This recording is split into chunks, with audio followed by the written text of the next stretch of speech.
Biar tidak ngalor ngidul. Yang tanya tentang apa, yang jawab tentang apa, nanti bulet. Jadi kan kayak banyak itu kan yang di komedi-komedi itu kan. Ada pertanyaan yang jawabannya bulet. Mau kemana Pak? Mau mancing. Oh saya kira mau mancing. Enggak kok, saya mau mancing. Pertanyaan ini bulet, jawabannya juga bulet. Dari mana? Dari belakang. Mau kemana? Mau ke depan. Ya. Jadi kan banyak pertanyaan-pertanyaan iseng seperti itu. Oke, kenapa kok jalan kaki saja ke sininya? Ya emangnya saya harus merangkak. Nah, itu kan antara yang ditanyakan apa dengan jawabannya kan tidak nyambung. Itu maksudnya orang tanya kok tidak pakai kendaraan, kok ke sini jalan kaki saja. Tapi kamu jawabnya kan malah agak belok. Emangnya saya ke sini harus merangkak, tidak boleh jalan kaki. Nah, ini understanding question is half an answer. Pahami dulu pertanyaan dengan baik, baru kamu bisa ketemu jawabannya. Kalau tidak, ya sulit. Jadi ini prinsip ke-6 dari dialog. Prinsip ke-7, the beginning of wisdom is a definition of terms. Nah, sebelum dialog, sebelum diskusi, jangan lupa dengan konsep-konsep definisi. Diskusi tidak akan produktif, dialog tidak akan produktif kalau definisinya tidak jelas. Definition of terms. Saya pernah ada webinar, judulnya ada disrupsinya, ada kata-kata disrupsi, disrupsi digital dan lain sebagainya. Nah itu ada yang memberi sambutan, rupanya beliau ini tidak paham apa itu disrupsi. Sehingga ya sambutannya itu luar biasa. Mari kita bersiap-siap di era disrupsi yang penuh dengan, loh itu disrupsi rasanya kok enak ya, rasanya kok dahsyat ya. Itu kenapa mungkin beliau misinformasi, misdefinisi. Dianggapnya definisi itu anugerah luar biasa dari kecanggihan sains dan teknologi digital. Nah, ayo ya kalau diskusi apapun pertama-tama pastikan kita tahu apa sih yang kita omongkan itu. Jangan seperti mahasiswa baru yang sering gaya pakai istilah-istilah keren tapi tidak paham dia ngomong apa. Saya sering itu dengar, pokoknya hidup kita ini eksistensinya harus ditegaskan secara esensial karena paradigma hidup kita ini tidak boleh. Sering begitu. Itu kalau ditanya satu-satu itu dia mesti pontang-panting itu. Eksistensi itu apa, paradigma itu apa, esensi itu apa. Ya karena nanti kalau kamu tidak paham kamu ngomong apa, ya gimana kamu orang lain bisa merespon. Gimana pemahaman bisa muncul dari situ. Definition of terms. Ada diskusi rame sekali, tidak ketemu putus-putus karena beda definisi. Yang saya ingat itu ada yang tentang khilafah. Yang satu mendefinisikan khilafah itu ya semacam sistem pemerintahan tertentu. Yang sini mendefinisikan khilafah itu ya tanggung jawab manusia di muka bumi ini dalam bentuk apapun. Khalifatullah fil ard. Ini dua hal yang berbeda. Ya tentu saja diskusinya tidak ketemu, wong definisinya beda. Maka the beginning of wisdom is a definition of terms. Jadi Sokrates itu kadang menjengkelkan. Kalau dialog itu dia menguji satu-satu. Loh, kamu ngomong ini sakral, apa yang dimaksud sakral itu? Kamu ngomong bahwa hidup ini kita harus adil. Adil itu kayak gimana? Jujur itu kayak gimana? Ini gayanya Sokrates. Terus, prinsip ke-8. Enggak, cuma 8 saja prinsipnya, tenang saja. Kamu nunggu teorinya ini sejak tadi prinsip terus Pak. Iya, karena ya kuncinya ada di prinsip sebenarnya. Yang kedelapan, it is better to change an opinion than to persist in a wrong one. Ini yang berat. Kata Sokrates, adalah lebih baik mengubah pandangan dibandingkan ngeyel, bertahan dalam pandangan yang salah. Manusia itu seringkali karena egonya tidak mau disalahkan, padahal sudah jelas salah. Kalau memang sadar itu salah, ya ayo ganti ke yang lebih benar. Dan itu lebih baik. Secara psikologis juga lebih baik, secara sosial juga lebih baik, termasuk mungkin secara politik, secara budaya juga lebih baik. Wong sudah jelas salahnya, ya jangan bertahan di yang salah. Ayo ganti ke yang lebih benar. It is better. Jadi lebih baik mengubah pandangan daripada bertahan dalam pandangan yang salah. Saya tahu sih Pak ini salah, tapi ini kan kelompok saya ya pandangannya seperti ini. Nah ini tidak bagus. Tapi kan saya harus loyal Pak, komit dengan kelompok saya. Kalau kamu cinta pada kelompokmu ya, kalau dia memang sedang keliru, ingatkan biar benar. Kalau ada yang tidak pas, ya diluruskan bersama-sama. Nah ini perilaku ilmiah namanya. Lebih baik kita ya ganti ke yang lebih benar. Kalau memang sudah ada ditemukan yang lebih benar, dasarnya lebih kuat. Maka nanti di ujung-ujung dialognya Sokrates itu mesti kemudian orang, oh iya berarti kesimpulannya begini kan Sokrates yang lebih benar, oke sip. Nah, dan mereka mau mengikuti itu. Karena mereka sadar ya aku bisa salah tadi. Awalnya prinsip dasarnya kan aku bisa salah tadi. Baik, itu prinsip. Sekarang kita mulai langkah-langkahnya. Ini baru mulai teknisnya. Boleh ambil nafas sebentar. Nah, khawatirnya kamu teler dikasih 8 prinsip tadi. Kita mulai. Langkah pertama, diskusi model Sokrates. Diawali dari tidak tahu. Kalau sudah tahu, sudah yakin tahu, ya tidak usah dialog. Seperti saya bilang tadi, ya wes, yakini saja kebenaranmu, fastabiqul khairat. Kalau klaimnya sudah tahu. Jadi untuk dialog diawali kalau versinya Sokrates dari tidak tahu. Sokrates itu gayanya juga tidak tahu. Jadi dan dia ingin belajar. Kok kamu bilang bahwa dunia ini sekarang sudah tidak adil lagi? Coba ajari saya. Adil itu apa? Yang tidak adil itu bagaimana? Nah ini dia ingin belajar. Bukan kok dia ngajar, kamu salah, adil itu begini, enggak. Dia ingin belajar. Nah ini kadang-kadang rasanya menyakitkan bagi orang lain, karena dia kayak dikejar-kejar. Jadi ini sikap pertama sekaligus kritik pada orang agar tidak sok tahu.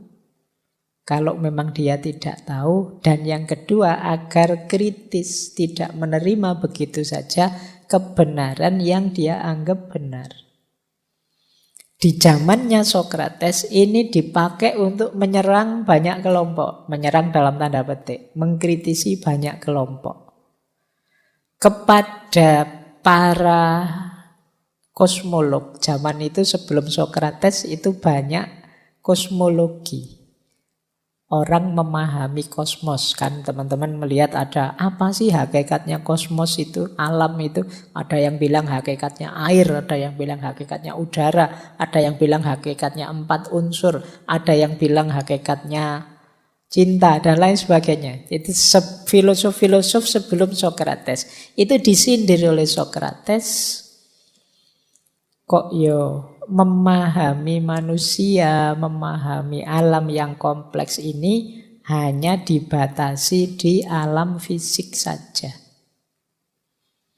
Nah, itu dikritik. Tapi cara ngeritiknya dengan cara bertanya. Jadi tidak dengan cara menjatuhkan. Jadi kayak coba ajari saya. Nah, maksudmu apa? Nah, ini pertanyaan ini kan menggelisahkan bagi orang yang tidak dalam. Kalau kalian budayamu hanya like and share, itu sulit. Kalau kamu ketemu Sokrates itu kamu bisa pontang-panting dikejar oleh Sokrates. Jadi para kosmolog juga kebingungan ketika ditanya oleh Sokrates pada zaman itu. Apalagi kelompok kedua itu, kelompok sofis. Kelompok sofis ini orang-orang yang merasa sudah tahu, kadang-kadang sok tahu pada zaman itu. Jadi ini yang kalau di dialog-dialognya Sokrates banyak jadi mitra diskusi. Tapi ya toh begitu bagusnya mereka ini ya ketika digiring berpikir, ketika menyimpulkan berbeda dengan kesimpulan sebelumnya ya biasanya mau. Karena ya betapapun mereka tidak bisa bantah lagi pikiran-pikiran yang sudah digiringkan oleh Sokrates tadi. Jadi ini untuk kelompok sofis. Termasuk ya pada para ilmuwan, politisi, seniman, dan lain sebagainya. Jadi ini sindiran bagi mereka. Kadang-kadang ilmuwan itu, seniman itu, politisi itu, pemahat itu zaman Sokrates kan di antara profesi yang dianggap tinggi pemahat, bikin patung-patung yang indah itu. Nah itu bagi Sokrates gaya tidak tahu ini sindiran. Mereka yang merasa tinggi dan penting karena menguasai satu saja disiplin ilmu. Jadi kosmolog, sofis, ilmuwan itu kan semuanya merasa sudah tahu. Dan Sokrates muncul, saya tidak tahu apa-apa. Oh, itu antitesis yang luar biasa pada zamannya. Ketika semua orang sok tahu, kita tampil sebagai orang yang saya kok tidak tahu apa-apa ya. Aku kok kuper banget ya. Aku kok kudet banget ya. Oh itu gayanya Sokrates. Mbok tolong ngajari aku. Mbok tolong beritahu aku yang kamu share tadi loh maksudnya apa. Oh itu kalau kamu cuma copy paste nge-share-nya, itu kamu bisa jungkir balik kalau ditanya Sokrates. Tiba-tiba kamu nge-share, hati-hatilah, kiamat tidak lama lagi akan datang. Ciri-cirinya. Oh itu kamu bisa pertanyakan satu-satu, kamu uji satu-satu. Itu yang dimaksud kiamat itu apa? Wah itu bisa panjang urusannya. Jadi Sokrates nyindir orang-orang semacam ini, semacam para kosmolog yang merasa tahu segalanya, semacam kaum sofis yang bisa mempermainkan kebenaran, agak sombong merasa bisa. Termasuk para ilmuwan yang sebenarnya hanya menguasai satu bidang ilmu sih, tapi gayanya kayak menguasai semuanya. Belajar filsafat terus, wah filsafat itu induknya semua ilmu. Jadi kalian yang fakultas lain, bidang lain di bawahku semua misalnya. Nanti yang kuliah pendidikan, loh yo intinya ilmu itu ya pendidikan. Kalau tidak ada pendidikan bagaimana ilmu bisa hidup? Semua ilmu itu ya pintu gerbang dan wadahnya pendidikan. Jadi dia paling penting. Nanti psikologi datang, oh yang paling penting itu ya manusianya dong, batinnya. Kalau batinnya rusak, orangnya stres, ilmu apapun tidak ada gunanya misalnya. Terus semua ilmu merasa penting. Kedokteran juga merasa paling penting, nanti apalagi matematika juga menganggap dirinya paling penting, biologi menganggap dirinya paling penting, apalagi agama. Agama itu nomor satu. Semua ilmu harus tunduk di bawah ilmu agama misalnya. Nah ini cara-cara berpikir yang dikritik oleh Sokrates. Wong kita itu ngertinya satu bidang kok merasa tahu semuanya dan merasa paling tinggi. Cara ngeritik Sokrates bukan dengan cara menyerang mereka semua, tapi dengan cara dia tampil sebagai orang yang saya tidak tahu apa-apa. Coba beritahu saya, coba jawab ketidaktahuan saya. Ini langkah pertamanya Sokrates. Langkah kedua, Sokrates mengajukan namanya ironi. Jadi Sokrates itu pura-pura tidak tahu, memancing lawan bicaranya, biarkan dia merasa tahu, kemudian kita gali, kita giring pikirannya. Biarkan dia nanti menyimpulkan sendiri. Jadi jangan pojokkan dia, beri pertanyaan-pertanyaan sampai dia tergiring menyimpulkan sendiri. Nah, yang kedua ini namanya ironi. Jadi untuk bisa bertanya dan menggiring itu kan sebenarnya orang wawasannya harus tinggi. Kalau tidak tahu apa-apa sama sekali tidak mungkin bisa bertanya secara pas. Tadi ketika dia bilang tidak tahu, dari pertanyaannya sebenarnya kelihatan ini orang ini wawasannya luas. Itu yang disebut ironi. Jadi kadang-kadang yang tadi ngakunya paling pinter ternyata begitu diberi pertanyaan ini itu akhirnya tidak bisa jawab. Malah Sokrates yang bisa mengarahkan ke jawaban yang benar. Oh berarti sejak tadi yang lebih pinter itu ya Sokratesnya. Nah ini namanya metode ironi. Ngakunya tidak tahu padahal pinternya luar biasa. Nah, baik, jadi nanti kalau gaya yang pertama mungkin teman-teman bisa. Cuma yang kedua ini saya tidak jamin. Kalau teman-teman malas baca, malas belajar, tidak bisa menampilkan ironi. Kalau tidak punya wawasan apa-apa, kayak tadi misalnya ada teman yang sekedar like and share, coba kamu bilang begitu maksudnya apa? Ya karena kita tidak punya wawasan apa-apa, ya temanmu jawab apa saja, nanti ya kamu percaya saja akhirnya. Kamu tidak bisa melakukan ironi. Tidak bisa mempertanyakan. Yang terjadi hanya tanya jawab satu arah.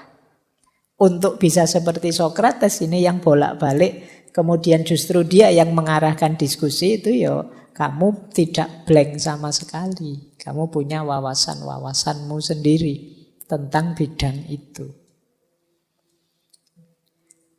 Oke, kita lanjutkan. Yang ketiga namanya konfutasi atau kalau bahasa Yunaninya elenchus. Jadi Sokrates, konfutasi itu Sokrates mengajak temannya mengungkap apa yang ada di pikiran, membuat dia mendefinisikan, membuat dia menguraikan apa yang ada di pikirannya. Kemudian Sokrates menyebut kekurangannya, kontradisinya, ndak pasnya.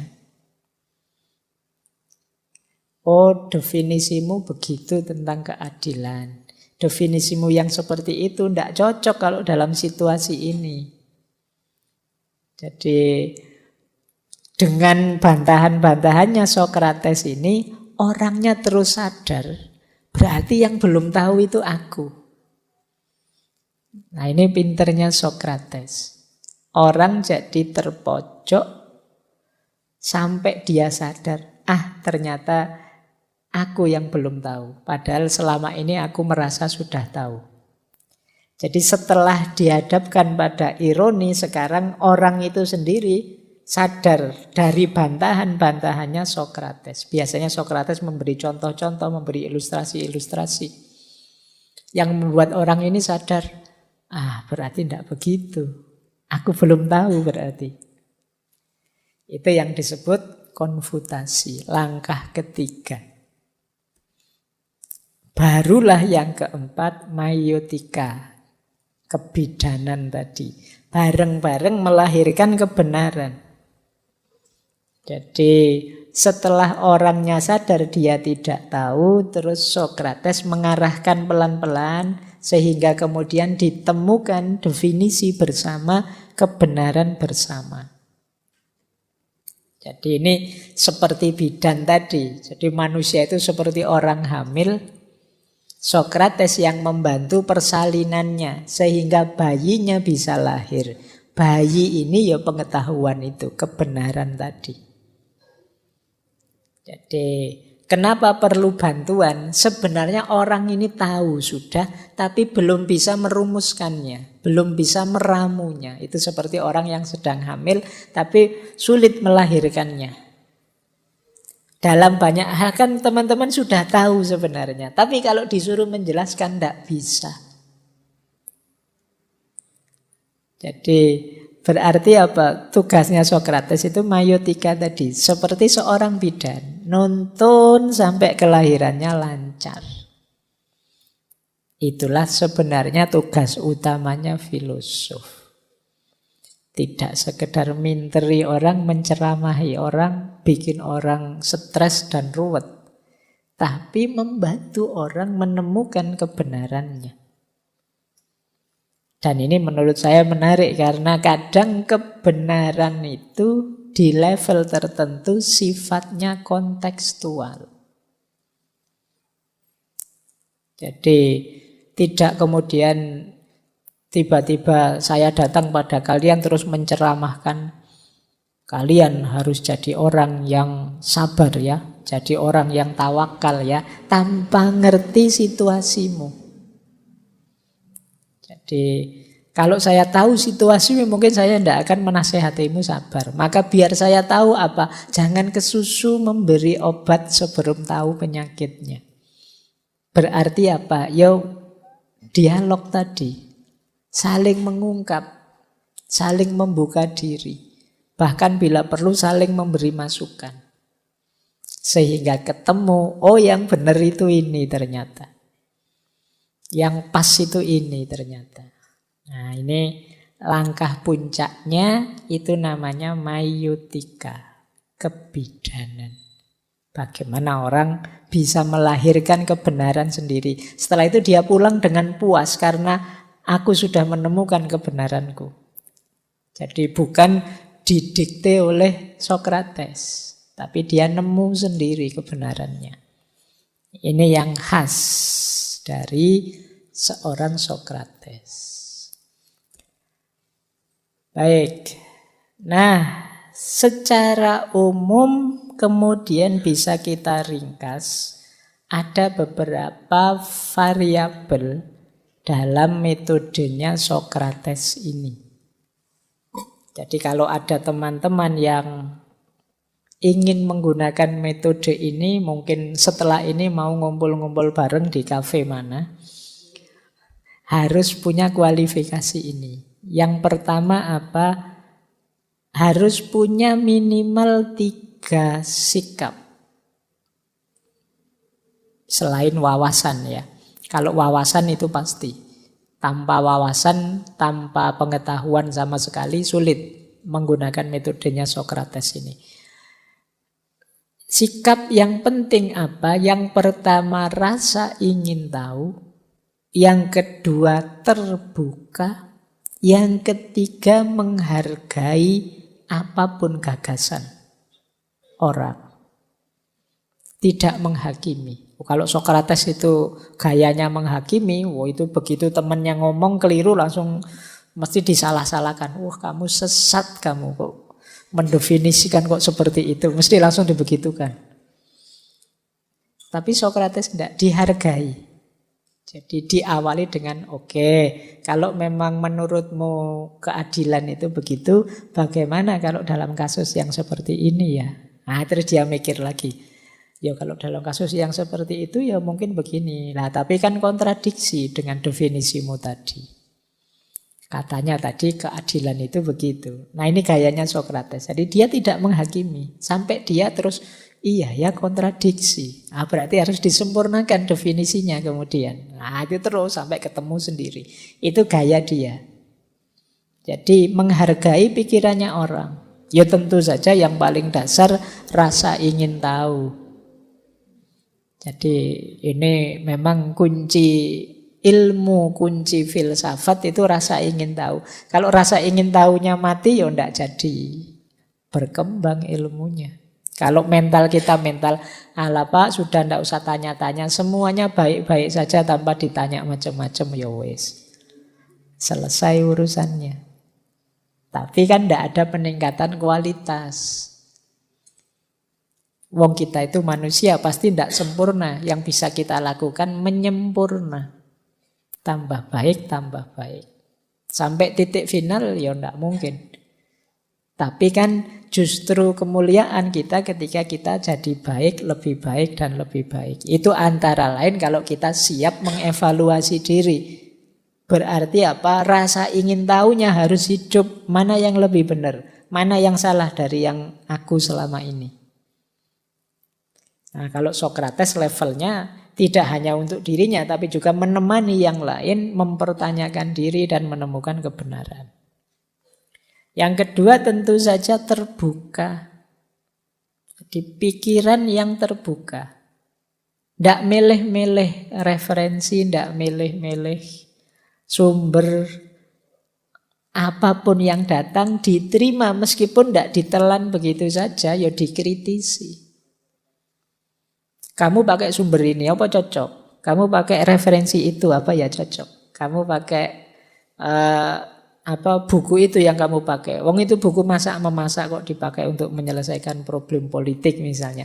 Nah itu namanya terbuka tapi kritis. Banyak orang yang menutup diri sejak awal. Biasanya ya sederhana. Orang tertutup itu di antara cirinya logikanya pokoknya. Nah, logika pokoknya itu sudah tidak usah dibantah. Kamu minggir loh kalau ada orang pakai logika pokoknya. Pokoknya ini yang benar. Ya wis ngalah-ngalah. Kalau sudah pokoknya itu sudah tidak bisa dialog sudah. Berarti dia sudah tertutup. Selesai ceritanya kalau di situ. Loh kalau sahabat-sahabatnya Sokrates itu terus pakai logika pokoknya, ya selesai. Tapi Sokrates ini pinter kalau membuka pikirannya orang agar terbuka. Ceritanya Sokrates ini lucu. Jadi kalau sedang ngobrol itu isinya mesti penuh tertawa. Nggak kok tegang kayak orang dihakimi gitu, nggak. Ngobrol santai-santai, ketawa-ketawa sambil bongkar pikirannya sendiri-sendiri. Kalau teman-teman tertarik bisa baca kan beberapa ada dialog-dialognya Sokrates, dialognya Plato tentang Sokrates yang diterjemah. Itu ya meskipun terjemahannya ndak terasa lucunya sih, wong ya kaku bahasanya. Tapi anggap saja itu lucu lah, ya memang maksudnya lucu. Cuma kan ya bisa diterjemah dari Indonesia ke Inggris sudah dari Inggris ke Indonesia sudah luar biasa. Baik, jadi 3 sikap ini harus hidup. Yang tidak ingin tahu, yang tertutup dan tidak kuat menghadapi perbedaan ndak bisa menggunakan metode Sokrates ini. Ya mungkin silahkan cari metode yang lain. Terus ada beberapa kunci yang penting saat kita menjalankan metode Sokrates ini. Yang pertama apa? Tentu saja pertanyaan akan jadi kuncinya. Begitu pertanyaannya meleset, jelek, tidak fokus, selesai. Kualitas dialognya juga akan turun. Betapa pentingnya nanti posisinya Sokrates ini, dia yang jadi tukang tanya. Dan tidak gampang, jangan dikira lebih sulit jawab daripada bertanya. Justru kuncinya ada pada pertanyaannya. Begitu pertanyaannya keliru, ya sudah, selesai. Tidak mungkin ada jawaban yang relevan. Yang kedua, dalam dialog-dialognya Sokrates itu ada lagi yang jadi kunci apa? Contoh-contoh faktual. Baik yang cocok atau tidak cocok. Jadi Sokrates itu kalau diskusi ada orang ngomong apa, terus dia ngasih contoh fakta yang berbeda. Orangnya terus mikir lagi, iya ya, kok bisa beda ya. Cinta itu adalah ketika perasaan kita meluap-luap ingin memiliki saja apa yang kita cintai misalnya. Terus Sokrates mata, Gimana kalau ada seorang ibu atau orang tua yang anaknya disekolahkan jauh sekali, di asrama atau di pondok yang jauh. Apa itu buktinya cinta? Tadi katanya cinta itu ingin bersama, ingin memiliki terus. Ini kok malah dijauhkan. Kalau yang seperti itu gimana? Oh, itu mikir lagi kan terusan. Wah, berarti keliru ini definisinya. Berarti cinta itu bisa jauh, bisa dekat. Yang penting teringat terus. Ya mungkin nanti bisa ditampilkan fakta lagi. Gimana kalau ada suami nyari uang pusing, tidak dapat apa-apa. Akhirnya lupa sama istrinya, yang dipikir cari uang terus. Itu disebut cintanya hilang apa enggak? Oh, itu gayanya Sokrates. Pokoknya kamu jengkel loh mesti nih ketemu Sokrates ini. Tapi ikutilah. Nanti lama-lama kamu bisa ketemu, bisa mendefinisikan. Oh, ini. Yang benar itu memang seperti ini. Jadi dia pintar memberi fakta atau counter fakta. Kalau begini gimana? Kalau begitu gimana? Katamu cinta damai, tapi kok seneng sekali kamu kalau ada rame-rame, kalau ada gegeran. Loh, tapi kan bukan berarti seneng dengan rame-rame itu membuktikan kita tidak cinta damai. Lah, tapi terus apa ukurannya orang cinta damai itu? Apa kalau ngomong lembut? Kan ada orang ngomongnya lembut tapi nyelekit. Yang lembut tapi tidak nyelekit, Pak. Lembut tidak nyelekit sih, tapi begitu dipikir-pikir sebenarnya itu merendahkan kita itu. Terus kita marah, terus gimana? Oh, itu gayanya Sokrates. Jadi mengejar kita terus sampai kita sampai pada kebenaran. Dan jangan lupa ini yang agak sulit yang ketiga ini, kemampuan merangkum dan menyimpulkan. Ketika kamu menjelaskan pada Sokrates, bla bla bla bla, terus dia bilang, oh berarti maksudmu ini ya. Itu berarti dia menegaskan. Yang kamu omongkan panjang lebar tadi sebenarnya kan intinya ini toh. Nah, ini pinter kalau Sokrates, merangkum dan menyimpulkan. Kadang-kadang kan kita tidak terlalu canggih di situ. Orang ngomong panjang lebar, oh berarti yang diomongkan itu intinya ini loh. Nanti intinya lebih panjang dari omongan tadi. Jadi disuruh menyimpulkan malah ceramah sendiri. Nah, itu kan ada yang seperti itu. Nah, kalau Sokrates pinter ya, dari uraian panjang terus ketemu, oh intinya ini. Nah, itu kalian latihanlah gayanya Sokrates, ini menarik untuk kita menemukan kebenaran. Baik, kita lihat ya salah satu contoh fragmen ketika Sokrates ngobrol dengan temannya. Misalnya ini misal.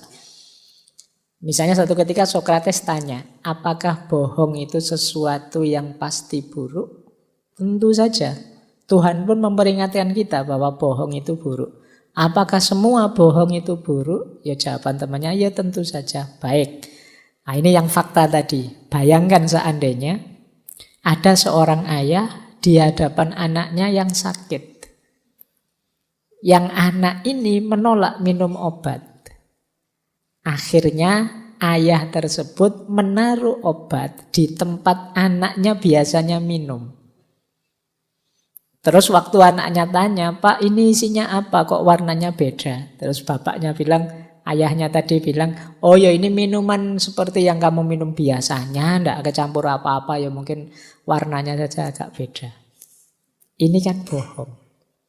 Nah, pertanyaannya Sokrates, kalau semua bohong itu pasti buruk, apa yang dilakukan ayah ini pasti buruk? Itu kan dia sedang bohong. Wah, nanti kalau tujuannya, ya itu enggak bohong, itu kan tujuannya baik. Berarti teorinya sekarang ganti. Bohong itu buruk kecuali tujuannya baik. Kalau temannya jawab, iya, kamu cari contoh.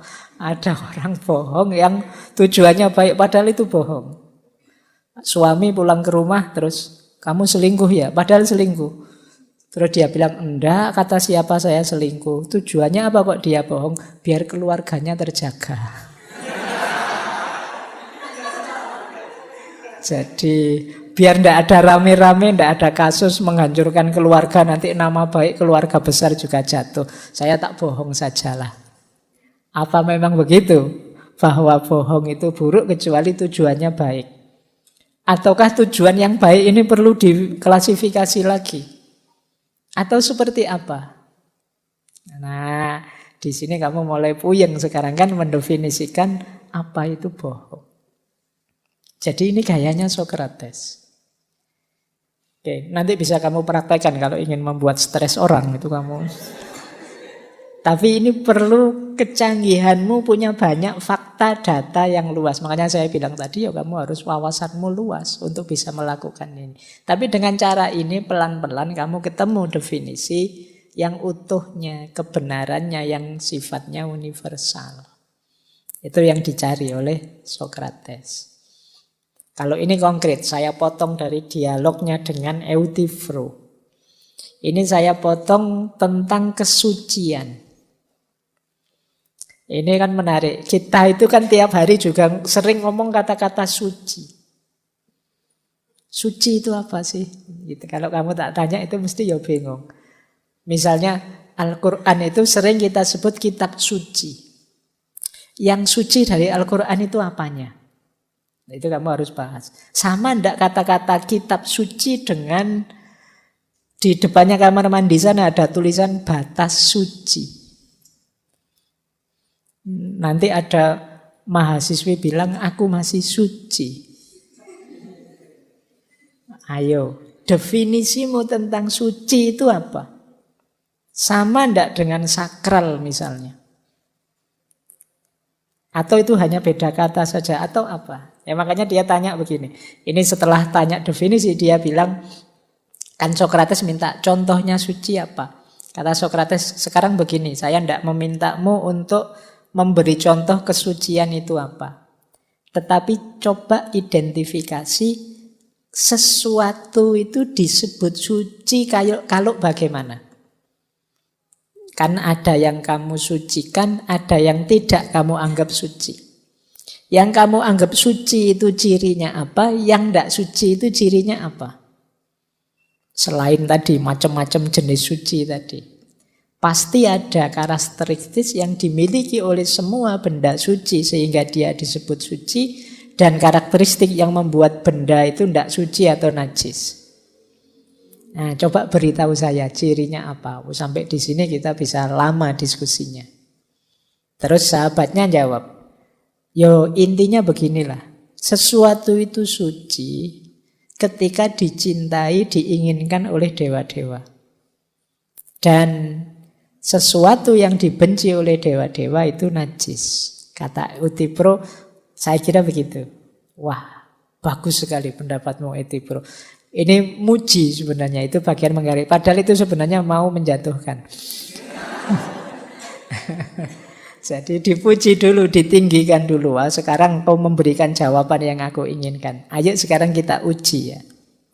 Benda yang dicintai oleh dewa-dewa adalah suci dan benda yang dibenci oleh dewa-dewa adalah najis. Dan suci itu kebalikannya najis. Kebalikannya tidak suci. Begitu kan maksudmu? Iya.